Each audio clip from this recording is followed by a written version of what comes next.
The Hinds County Board of Supervisors voted unanimously to clear the path for faster justice in overcrowded jails. Supervisors approved funding for a new assistant district attorney in an effort to shrink the county's rising jail case backlog. 3 on Your Side's Kennedy Drake shares how this action could resolve delays and decrease an expensive out-of-county housing crisis.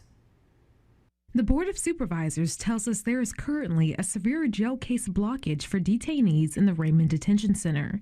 Many pretrial detainees are waiting longer than usual for their cases to go to trial. Board members say this is because not enough prosecutors are on hand.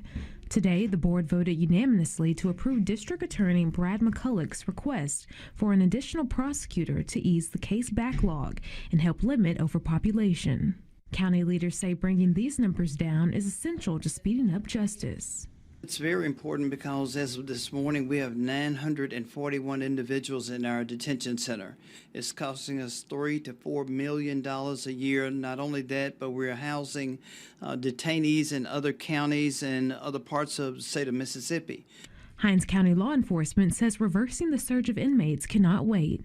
Our current numbers stand at 940 pretrial detainees that are currently housed in all of our facilities.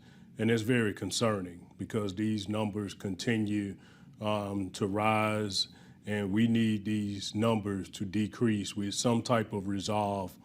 McCulloch wants funding to ease the strain on the jail, allowing prosecutors to keep their focus where it belongs, on violent crimes and repeat offenders. Kennedy Drake, 3 on Your Side.